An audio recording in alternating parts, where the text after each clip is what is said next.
Dear friends, HB online classes से स्वागत है। मॉडल पेपर सॉल्यूशन 2022 परीक्षा के लिए बहुत महत्वपूर्ण साबित होने वाले आप सभी के लिए। कक्षा 12वीं क्लास 12 का रसायन शास्त्र है, केमिस्ट्री। ये 2 पार्ट में बनेंगे दोस्तों, है ना। 10-15 मिनट का वीडियो रहेगा, 2 पार्ट में बनेंगे। केमिस्ट्री के जितने भी पिछले 5 सालों के रिकॉर्ड है और प्लस मॉडल पेपर है, सारे से सेलेक्ट करके एक क्वेश्चन पेपर बनाया गया है 2022 के लिए, है ना। इसको यदि आप अच्छे से तैयारी करते हैं तो बिल्कुल इसमें से बहुत सारे प्रश्न जो है बोर्ड पेपर में आएंगे। और ये एक मॉडल पेपर है ना। इस तरह से प्रश्न आने हैं, ये इसमें बताया गया है किस तरह से नंबर वाइज जो है, ठीक है। पहला जो प्रश्न है वो 1 नंबर के लिए होगा। इसमें 3 खंड दिए गए हैं, अ, ब और स करके। पहला सही विकल्प है, फिर खाली स्थान, फिर सही गलत। इस प्रकार से 15 नंबर के जो क्वेश्चन है वो ऑब्जेक्टिव टाइप के हैं, फिल इन द ब्लैंक्स है, खाली स्थान है। तो आइए सॉल्व करते हैं सारे क्वेश्चन को। पहला प्रश्न है दोस्तों, देखिए, सही विकल्प का चुनाव करना है। एनटीपी पर 1 ग्राम अणु H2 का आयतन कितना होगा? तो इसका आंसर सेकेंड बी आएगा, 11.2 लीटर आएगा दोस्तों। बहुत सारे प्रश्नों को इसमें मैंने एक्सप्लेन भी किया है। यदि आप ध्यानपूर्वक पूरा वीडियो सुनते देखते हैं तो आपको बहुत सारे क्वेश्चन जो है याद होने वाले हैं, यानी याद हो जाएंगे अच्छे से, और आपकी पेपर की तैयारी बहुत बेहतर हो जाएगी, ठीक है। जो बिजी रहते हैं, बहुत किसी कारणवश नहीं पढ़ पाते, उनके लिए वीडियो बहुत अच्छा साबित होने वाला है। तो ध्यान से देखते जाइए और सुनते जाइए। प्रश्न दूसरा है, निम्नलिखित में से छोटा धन आयन कौन सा है? तो यहाँ पर Al3- होगा, एल्यूमिनियम 3-, ठीक है। SS अतिव्यापन से बनता है। SS अतिव्यापन से क्या बनता है? सिग्मा बंध बनता है। देखिए, इसको ऐसे अपन एक्सप्लेन कर सकते हैं। सिग्मा बंध जो है, SS जब अतिव्यापन होता है, ऐसे 2 S कक्षक आपस में इस प्रकार से जुड़ते हैं, तो यहाँ पर सिग्मा बंध का निर्माण होता है, ठीक है। प्रश्न चौथा है, विद्युत अपघट्य में वे पदार्थ है जो जलीय विलयन में क्या हो जाते हैं? जलीय विलयन में आयनित हो जाते हैं, ठीक। पहला वाला ऑप्शन सही होगा, ए, आयनित हो जाते हैं विद्युत अपघट्य में। प्रश्न 5वां है, धातु के अयस्क में धातु प्राप्त करने का प्रक्रम क्या है? किसे कहते हैं? धातु के अयस्क में से जब धातु प्राप्त करते हैं तब इस प्रक्रम को हम क्या बोलते हैं? धातु कर्म बोलते हैं। सत्य असत्य कथन छांटना है। जिंक ब्लेंड खनिज से जिंक धातु निष्कासित नहीं की जाती है। असत्य कथन है भाई, जिंक ब्लेड से जिंक धातु प्राप्त की जाती है, ठीक। समान विखंडन से मुक्त मूलक बनते हैं, ये कथन सत्य है, सही है। एस्प्रिन ज्वरनाशी है, ठीक। एस्प्रिन ज्वरनाशी है, सत्य कथन है। 1 मोल कार्बन डाइऑक्साइड में 6.22140716 मल्टीप्लाई 10, यहाँ पर देखिए ये 10⁻23 है दोस्तों। ऐसा लिखा होगा जब एग्जाम में आएगा तो 10⁻23 है, ठीक है। सत्य कथन है। फ्लोरीन दुर्बल विद्युत ऋणात्मक तत्व है, असत्य कथन है। रिक्त स्थान की पूर्ति करना है। ठंडा करने पर द्रव का पृष्ठ तनाव क्या हो जाता है? बढ़ जाता है।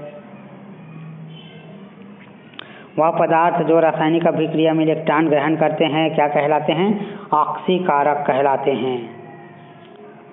वनस्पति तेल प्लस हाइड्रोजन की क्रिया कराई जाती है तब क्या बनता है? वनस्पति घी का निर्माण होता है, ठीक है। तीसरा, चौथा है, फिनॉल का रासायनिक नाम क्या है? तो फिनॉल का रासायनिक नाम कार्बोनिक अम्ल है। सेल्यूलोज नाइट्रेट किसका बहुलक है? क्या बहुलक है? प्राकृतिक बहुलक है। तो इस प्रकार 15 नंबर के क्वेश्चन पूरे सॉल्व हो जाते हैं, है ना। इसके बाद प्रश्न क्रमांक 2 से प्रश्न क्रमांक 7 तक लघुत्तरी प्रश्न है, अति लघुत्तरी, और इस प्रत्येक प्रश्न पर 2 अंक निर्धारित किया गया है। प्रश्न है, विसरण और निस्सरण में अंतर बताइए। बस आपको वीडियो ध्यान से सुनना होगा दोस्तों, ताकि बहुत सारे क्वेश्चन आंसर को पढ़ने की आवश्यकता नहीं पड़ेगी, ऐसे ही याद हो जाएगा। जब गैस के अणु एक माध्यम से दूसरे माध्यम में फैल जाता है, विसरण मीन्स होता है फैलना, ठीक है। गैस के अणु जब चारों तरफ फैल जाता है तब जो है इस क्रिया को विसरण कहते हैं। जैसे हम अपने शरीर पर सेंट लगाते हैं, परफ्यूम वगैरह लगाते हैं, तो पूरा जो रूम है उसमें खुशबू आने लग जाता है, तो विसरण कहलाता है। विसरण यानी फैलना होता है। निस्सरण निस्सरण दोस्तों जब किसी भी पदार्थ या वस्तु में छोटा सा छेद हो जाए, है ना, तो वहाँ छिद्र से जो गैस है वो निकल जाता है, तब उसको निस्सरण कहते हैं। जैसे कि आपका गाड़ी है, पंक्चर हो जाता है, छोटा सा छेद हो जाता है तो ट्यूब से हवा निकल जाता है, यही जो है निस्सरण कहलाता है। ली सातेलिए का नियम देखिए। ली सातेलिए ने एक नियम का प्रतिपादन किया था। यदि सांद्रता, दाब और ताप में परिवर्तन करके साम्य पर किसी तंत्र को विक्षुब्ध किया जाता है तो उस दिशा में नेट परिवर्तन हो जाता है जो विक्षोभ के प्रभाव को कम कर देता है। इस उदाहरण को आप लोग लिख लेंगे N2+H2 और अमोनिया का जो निर्माण होता है ना, इस उदाहरण को आपको उसमें नोट कर देना है, ठीक है। भौतिक साम्य किसे कहते हैं? तो भौतिक परिवर्तन में जब अभिकारक उत्पाद पुनः अभिकारक में परिवर्तित हो जाता है तब उसे भौतिक साम्य हो गया है दोस्तों, सॉरी, इसमें आप सुधार लेना, साम्य कहते हैं, ठीक है।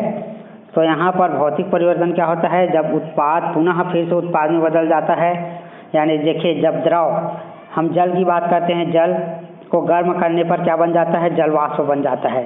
तो द्रव से कौन से अवस्था में गया? गैस से, है ना, और गैस से फिर से द्रव अवस्था में आ जाता है जब वो बादल से पानी गिरता है तो, ठीक है।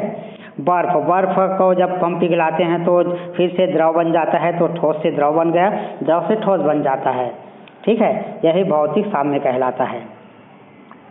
इलेक्ट्रोमैग्नेटिक व प्रेरणिक प्रभाव में क्या अंतर है? इलेक्ट्रोमैग्नेटिक प्रभाव स्थायी ध्रुवणता है, जबकि प्रेरणिक प्रभाव सहसंयोजी आबंध की स्थायी ध्रुवणता है, ठीक है। हाइड्रोकार्बन किसे कहते हैं? कार्बन और हाइड्रोजन के जितने भी यौगिक बनते हैं उसी को हाइड्रोकार्बन कहते हैं, यानी कि ऐसे HCH लिखते हैं दोस्तों, देखिए CH3 में या CH4 में कार्बन और हाइड्रोजन जुड़ा हुआ है, तो यही हाइड्रोकार्बन है। जैसे उदाहरण लिख दिया मैंने, मेथेन, एथेन, प्रोपेन, ब्यूटेन इत्यादि। साबुनीकरण क्या है? साबुन बनाने की प्रक्रिया को क्या बोलते हैं? साबुनीकरण कहते हैं, ठीक है। अब साबुन आप तो जानते ही हैं साबुन क्या होता है, उसका डेली यूज़ करते हैं, और इस प्रकार से ड्राइंग बना लेना है आप लोगों को इस प्रकार, ठीक है। प्रश्न 8 से 13 तक लघुत्तरी प्रश्न है दोस्तों, प्रत्येक में 3 अंक दिया गया है। तो प्रश्न 8वां है, बोर मॉडल में क्या क्या दोस्त है उसको बताना है। तो बोर मॉडल जो है परमाणु स्पेक्ट्रम की व्याख्या नहीं कर पाया था। मैं जो बोल रहा हूँ उसको ध्यान से सुनना है। बोर मॉडल क्या है? उसने परमाणु स्पेक्ट्रम की व्याख्या नहीं किया है सही तरीके से, ठीक है, पहला दोष है ना। दोष यानी फॉल्ट होता है, गलती क्या किया उसने। यह मॉडल चुंबकीय अथवा विद्युत क्षेत्र के प्रभाव के अंतर्गत स्पेक्ट्रम की रेखाओं को विभक्त हो जाने की व्याख्या करने में असमर्थ होता है। बोर के मतानुसार इलेक्ट्रॉन कक्षा वृत्ति होती है, जबकि आधुनिक कन्वेंशन से यह ज्ञात हो जाता है कि ये त्रिविमी गतिमान होते हैं, ठीक है। प्रश्न 9वां है, यौगिक में गंधक और ऑक्सीजन है। विश्लेषण करने पर ज्ञात होता है कि इसके द्रव्यमान की दृष्टि से 50 गंधक और 49.9 जो है ऑक्सीजन है। यौगिक का सरलतम सूत्र बताना है। तो देखिए ये फार्मूला आपको, देखिए जो फार्मूला बताया गया है उसको लिखना है। कितना दिया है? सल्फर का 50.1 दिया है, ऑक्सीजन का 49.9 दिया है। परमाणु भार कितना होता है? सल्फर का 32, ऑक्सीजन का कितना होता है? 16, ठीक है।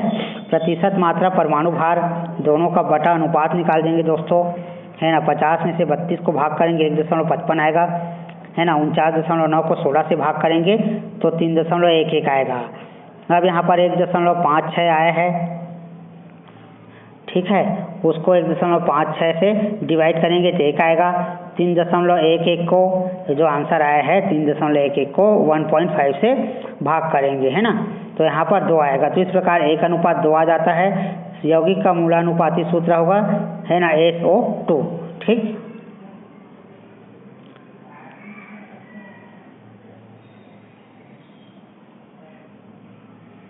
इसके बाद प्रश्न 10वां है,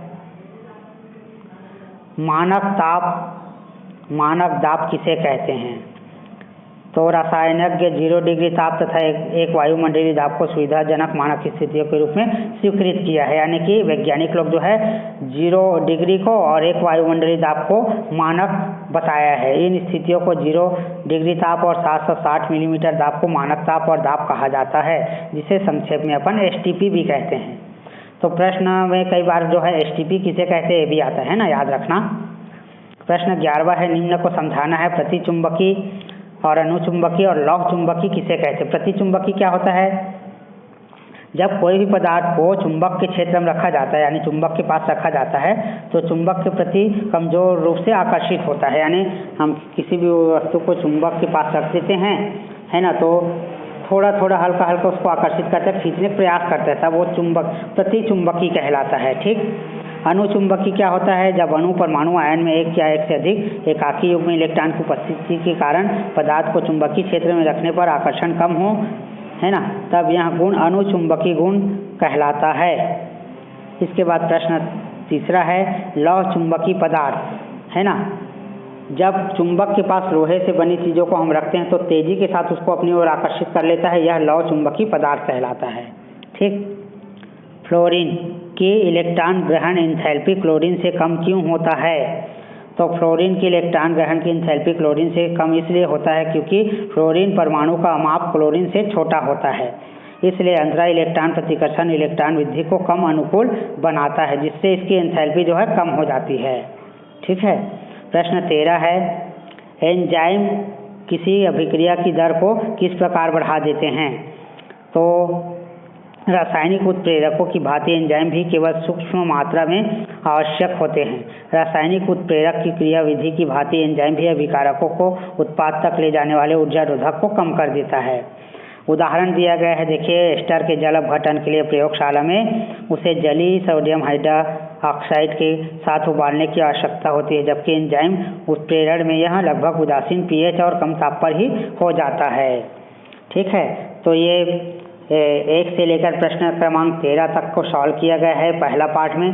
सेकेंड पार्ट में थोड़ा लंबा क्वेश्चन है दोस्तों, 4 नंबर 5 और 6 के हैं, इसलिए इसको जो है मैं एक अलग से वीडियो इसके अपलोड करूँगा। ठीक है, ताकि आपका तैयारी थोड़ा अच्छा हो, सुनने से जल्दी याद होता है ना, तो थोड़ा वीडियो को 2-3 बार कम से कम रिवाइज करके सुनेंगे ध्यान से तो याद हो जाएंगे दोस्तों, है ना। इसके बाद नेक्स्ट पार्ट प्रश्न क्रमांक 14 से 15 के लिए सॉल्व करेंगे।